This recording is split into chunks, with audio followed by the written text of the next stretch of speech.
दोस्तों आप सभी का फिर से स्वागत है हमारे पोल्ट्री फार्म पर। आज की इस वीडियो में मैं आपको बताने वाला हूँ 1000 मुर्गों को पालने में आपका कितना खर्चा होगा, दवाई से लेकर के दाने तक टोटल इन्फॉर्मेशन मिलेगी।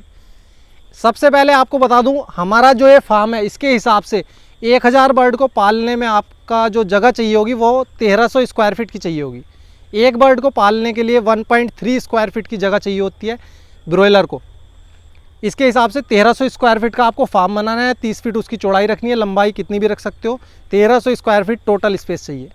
इसके बाद बात करते हैं 1000 चिक्स को मंगाने में आपका कितना खर्चा आएगा। 1000 चिक्स को मंगाने में एवरेजली अगर रेट जोड़ा जाए, एक चिक्स का 30 रुपये में जोड़ता हूँ सर्दी और गर्मी के मौसम के हिसाब से, तो 30,000 रुपये के आपके चिक्स ही आएंगे, चाहे जो मौसम हो। मैंने एवरेजली जोड़ दिया है। इसके बाद उसका दाने की बात करते हैं।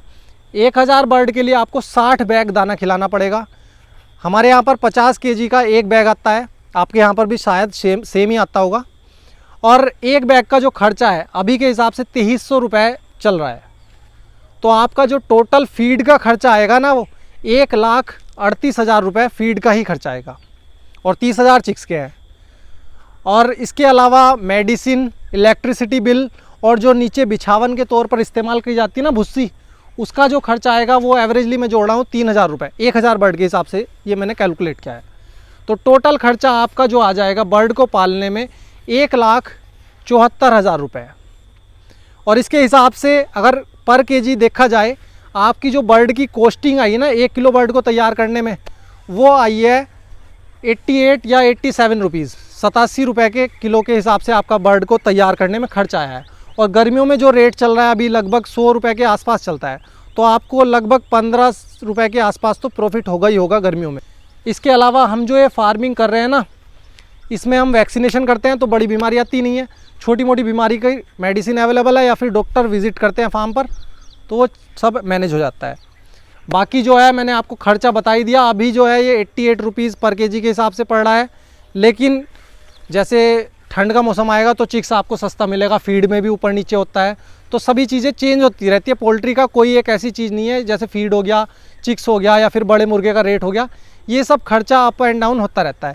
ये अगर आप ज़्यादा बर्ड भी पालोगे ना, 1000 से ज़्यादा मैं मान के चलूँ 10,000 बर्ड का भी आपने फार्म बना दिया, तो भी आप बर्ड को 1 या 2 दिन में सेल कर सकते हो। मार्केट इसकी इतनी स्ट्रॉन्ग है। तो ये बिज़नेस भाई लगभग 35 से 40 दिन का है। अगर आप अच्छे से इसको करोगे तो सही है, वरना काफ़ी जगह पर ये नुकसान भी उठाना पड़ जाता है फार्मर्स को। जो नए फार्मर्स होते हैं ना, वो शुरू में ध्यान नहीं देते चिक्स किस टाइम पर मंगाना है, वो सावन के महीने में बर्ड को तैयार कर देते हैं तो नुकसान हो जाता है, या फिर पालने में थोड़ी बहुत गलती कर देते हैं तो नुकसान हो जाता है। ये पूरा प्रोसेस है पोल्ट्री फार्मिंग का। मुझे लगता है आपको अच्छी लगी होगी मेरे द्वारा दी गई जानकारी। मैं अपना एक्सपीरियंस ही पोल्ट्री फार्मिंग का जो भी है वो आपके साथ शेयर करता हूँ। ये सब जो मैंने आपको बताया ना, ये मैंने कहीं बाहर से इन्फॉर्मेशन नहीं ली, जो हमारे सामने है, एक्सपीरियंस कर रहे हैं हम, वो ही आपके साथ शेयर कर रहा हूँ। कुछ लोग ये कहेंगे भाई ये गलत है, लेकिन भाई जो हमें लगता है ना वो ही मैं आपको बता रहा हूँ। अगर आपको सही लगता है तो आप कमेंट करके बता दीजिए। आप जो सजेस्ट करना चाहते हो इसके बारे में भी, आपको लगता है कि आपको थोड़ी और ज़्यादा नॉलेज है, तो आप कमेंट कर दीजिए। आपकी जानकारी से भी लोगों को फ़ायदा मिलेगा। मेरा तो यही मानना है, जितने ज़्यादा से ज़्यादा पोल्ट्री फार्मर है सभी तक थोड़ी अच्छी इन्फॉर्मेशन मैं पहुँचा सकूँ। बस आगे आने वाले टाइम में मैं आपके लिए और भी ज़्यादा वीडियोज़ बनाऊँगा। मैं बनाता तो रहता हूँ, लेकिन थोड़ी कम वीडियोज़ बनाता हूँ। अब बनाऊँगा पोल्ट्री फार्मिंग का जितना भी मैनेजमेंट है ना, आपके साथ डायरेक्टली शेयर करता रहूँगा। जो जो हमारे फार्म में होता रहेगा, या फिर जो मेडिसिन से और बीमारियों से रिलेटेड है ना कंटेंट, वो भी जल्द से जल्द लाऊँगा मैं। ठीक है, मिलते हैं अगली वीडियो में। आज के लिए बस आप सभी का धन्यवाद।